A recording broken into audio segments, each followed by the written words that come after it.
ہم آج خداوند کے کلام میں سے دیکھیں گے یوحنا کی انجیل اور اس کا 19واں باب اور اس کی 26 اور 27ویں آیت۔ یہ خداوند یسوع مسیح کا صلیب پر کہا گیا تیسرا کلمہ۔ اس سے پہلے ہم 2 پر غور کر چکے ہیں۔ یہاں پر لکھا ہے، یسوع نے اپنی ماں اور اس شاگرد کو جس سے وہ محبت رکھتا تھا پاس کھڑے دیکھ کر کہا، ماں سے کہا کہ اے عورت دیکھ تیرا بیٹا یہ ہے۔ پھر شاگرد سے کہا دیکھ تیری ماں یہ ہے،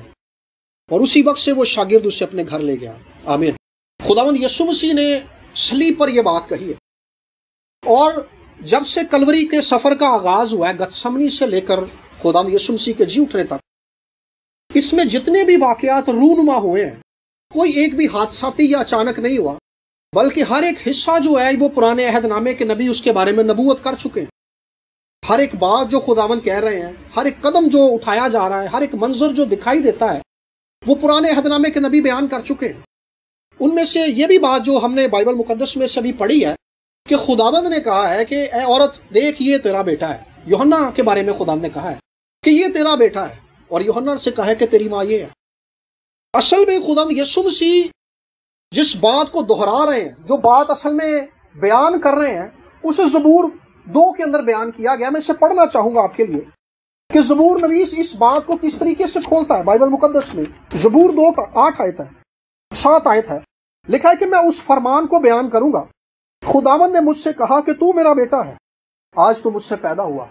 اصل میں خداوند یسوع مسیح اس ریفرنس کو کھول رہے ہیں کہ اصل میں خداوند کہہ رہے ہیں کہ اے عورت دیکھ یہ تیرا بیٹا ہے۔ یوحنا تیرا بیٹا ہے، لیکن جو صلیب پر ہے وہ خدا کا بیٹا ہے۔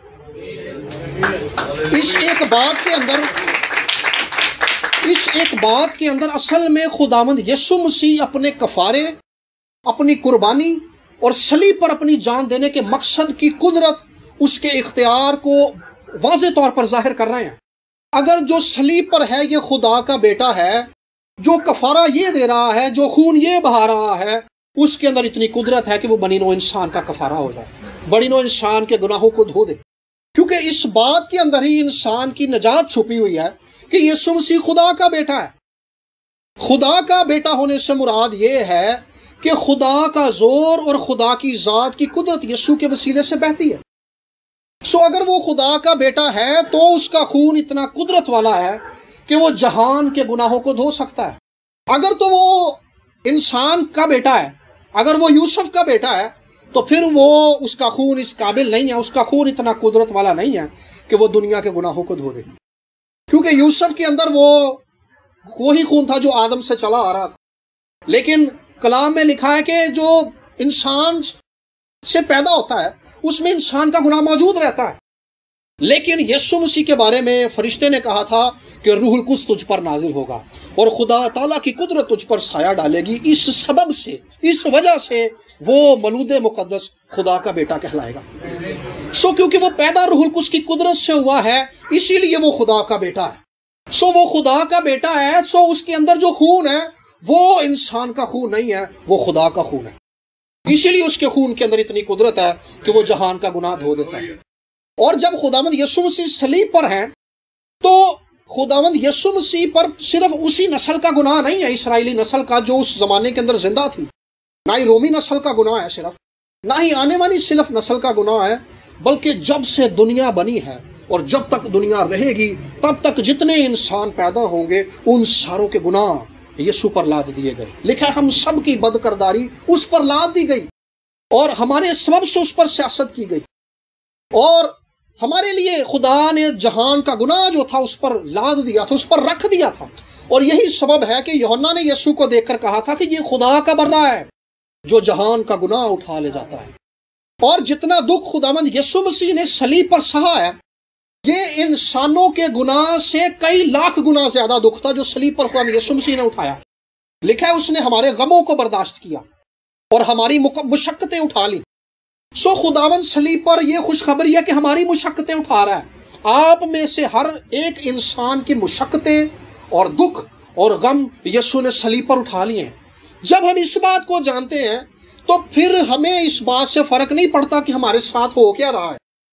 ہمارے حالات ہم سے کیا کر رہے ہیں، لوگ ہم سے کیا کہہ رہے ہیں، سیاست ہمارے خلاف کتنی ہے، ہمارے خلاف مخالفت کتنی ہے،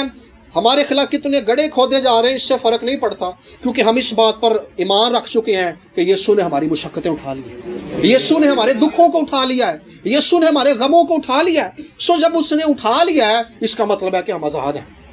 یہ انسانی طور پر ہمارے ذہن کے اندر آتے ہیں، اور جب ہم اس بات کی بجائے اس بات پر غور کرتے ہیں کہ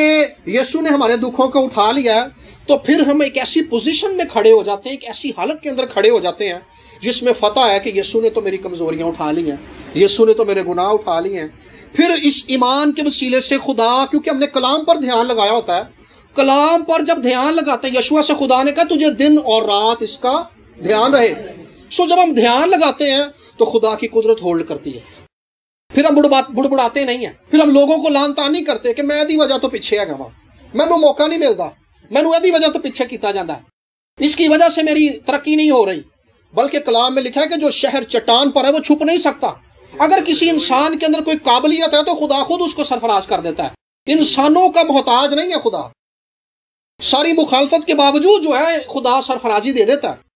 یہ ابلیس کا ایسا فریب ہے انسانوں کے لیے کہ وہ ہمیں ایسے حالات دکھاتا ہے کہ ہم لوگوں کی وجہ سے ترقی نہیں کر رہے، ہم اس قسم کی باتیں سنتے رہتے ہیں، ان خیالات کے اندر پھنسے رہتے ہیں جو ہمارے لیے جو ہے ترقی کا باعث نہیں بنتی، جبکہ ہمارا کام یہ ہے کہ ہم خداوند کی طرف دھیان لگائیں، کیونکہ لکھا ہے کہ داؤد کہتا ہے کہ میں خداوند کو اپنے سامنے دیکھتا ہوں، اس لیے مجھے جنبش نہیں ہے۔ جنبش کا مطلب ہے کہ میں ہل نہیں سکتا کیونکہ میں خداوند کو اپنے سامنے دیکھتا ہوں۔ سو ہم جب اس بات پر نگاہ لگاتے ہیں کہ یسوع نے صلیب پر ہماری مشقتیں اٹھا لی ہیں، کیونکہ وہ خدا کے بیٹے کے طور پر مصلوب ہوا ہے، وہ خدا کے بیٹے کے طور پر مصلوب ہے۔ یہ بات ہمیں ہمیشہ یاد رکھنی چاہیے کہ وہ جب خدا کے بیٹے کے طور پر مصلوب ہوا ہے، اسی لیے اس کے کفارے کے اندر اتنی قدرت ہے کہ وہ جہان کا گناہ دھو دیتا ہے۔ اور اس میں ایک اور بات بھی بڑی خاص ہے کہ جب انسانوں نے گناہ کیا ہے تو پرانے عہد نامے میں یہ تھا کہ جانوروں کی قربانی کی جاتی تھی، تو جانوروں کی قربانی ہر سال کی جاتی تھی، کیونکہ جانوروں کا خون جو تھا وہ صرف ایک سال کے لیے پاکیزگی دیتا تھا، وہ کامل کفارہ نہیں تھا، وہ کامل طور پر انسان کے گناہوں کو مٹا نہیں سکتا تھا۔ اس کے لیے ضروری تھا کہ اگر گناہ انسان نے کیا ہے تو اس کا کفارہ بھی انسان ہی دے، اس کی جگہ مرے بھی انسان ہی، لیکن ایک ایسا انسان مرے جس کی ذات میں گناہ نہ ہو۔ سو انسانوں سے تو جتنے انسان پیدا ہو رہے تھے وہ گناہ میں پیدا ہو رہے تھے، ہم زبور بھی گاتے ہیں مینوں وچ گناہ دے جمیا میری مائی۔ سو جتنے انسان پیدا ہو رہے ہیں وہ گناہ میں پیدا ہو رہے ہیں، لیکن کامل ذات یسوع مسیح کی تھی جو خدا سے پیدا ہوا، اور لکھا کہ وہ روح میں راست باز ٹھہرا اور فرشتوں کو دکھائی دیا، اسی لیے اس کے خون میں یہ قدرت تھی کہ اس کا خون بڑی نو انسان کے گناہوں کو دھو دیتا ہے۔ سو آئیے ہمیں اپنے دکھوں، اپنی پریشانیوں، اپنے بوجھوں میں اس بات کو یاد رکھنا ہے کہ یسوع نے آپ میں سے ہر ایک کے لیے، میرے لیے، آپ میں سے ہر ایک کے لیے صلیب پر خون بہایا ہے۔ اور یہ بات جو خداوند نے یوحنا سے کہی ہے اور مریم سے کہی ہے، اس بات کو ہمیشہ یاد رکھنا ہے کہ یسوع مسیح ایک الگ پرائے میں بات کر رہا ہے کہ جو صلیب پر ہے یہ خدا کا بیٹا ہے۔ اے عورت تیرا بیٹا یہ ہے، لیکن جو صلیب پر ہے یہ خدا کا بیٹا ہے۔ اور یہی بات زبور نویس پرانے عہد نامے میں کہہ چکا کہ میں تیرے فرمان کو بیان کروں گا۔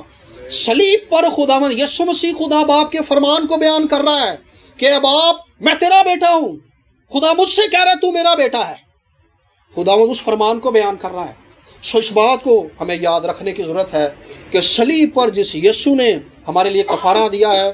وہ خدا کا بیٹا ہے۔ سو جو خدا کا بیٹا ہے وہ بنی ہوئے انسان کے گناہ دھو سکتا ہے، اس کے خون میں یہ قدرت ہے کہ وہ گناہوں کو دھو دیتا ہے، وہ مجبوریوں کو، دکھوں کو، مشقتوں سے آزاد کر دیتا ہے، وہ ذہنی اضطراب اور جادوگری کے اثر سے توڑ دیتا ہے، کیونکہ اس کے خون میں قدرت پائی جاتی ہے۔ سو آئیے آج ہمیں اس بات کو جاننے اور اس پر فوکس کرنے کی ضرورت ہے کہ صلیب پر خدا کا بیٹا ہمارے لیے مر گیا ہے، صلیب پر خدا کے بیٹے نے ہمارے لیے جان دی ہے۔ سو آئیے آنکھوں کو بند کریں گے۔